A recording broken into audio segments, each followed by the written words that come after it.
All right. Welcome back. Here we are. Mr. Counselor, Mr. Horton, James Horton coming back at you. Today's lesson is going to be about, it's going to be called Outlook versus Outcome. I've done this with a class, with a group that you can go on YouTube and view. And so I'm going to be doing it with you all, straight up with no interruptions.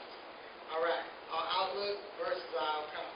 In life, many of us find ourselves running our routes in many different directions, sometimes good and many times bad, hoping to one day catch that path that will make our lives whole and complete. Ask yourself questions, all right? Number one says, are you a person who listens, or are you a person who waits to talk? Number two says, a person that waits to talk and many times shuts down and many times sets the stage for an inappropriate response and some inappropriate results, which I call 52 weeks of domestic violence classes with the counselor, me. Number three, a person who listens shows respect to the person who's speaking and allows the person who's talking to finish before responding back. Find yourself in those situations, wait, just let me say something right quick. Just let me talk. I said, hold it, can I finish? So when you come back at me, you can respond appropriately instead of all that cutting off stuff. You can make me forget what I'm trying to say in the most appropriate way I'm trying to say it. So that's something to think about, from me to you, the counselor to you. All right? Number four. What do you think Mr. Malcolm X meant when he said, by any means necessary, and how are you applying that statement to your life today? Number five. When you meet someone for the first time, what does your resume look like or sound like when you're telling them who you are? Are you the abuser, the lover, comforter, killer, blamer? What? Many times we got all these different faces we're playing, and we really are not really being ourselves, and are we coming clean when we're telling them who we are, are we bringing some image of who we want to be or who we want them to want them to think we are, right? Okay. And it says, number 6, please answer the following questions. Who do you want to be when you grow up?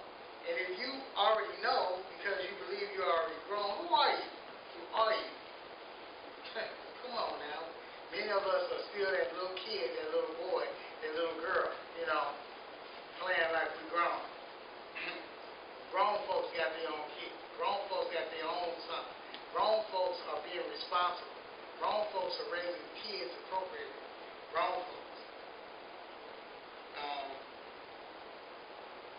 Number 7. What is the difference between the ghetto and the hood? Do you know? I'm from the ghetto. I'm from the hood.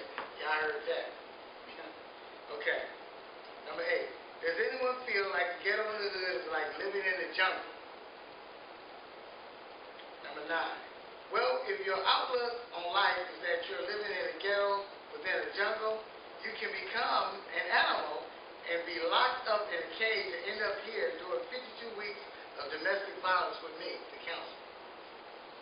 Number 10. Word of advice from the counselor. We can't just think our way into a better living.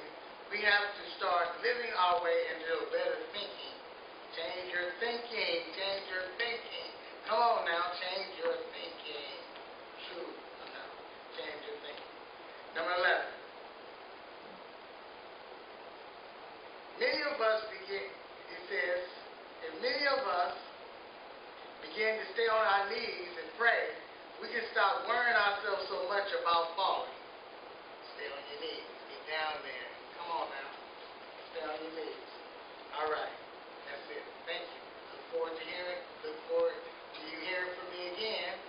Just come back, go to YouTube, put my name in, and you can hear more, and we can converse back and forth. Might even find a way to get a phone so you can just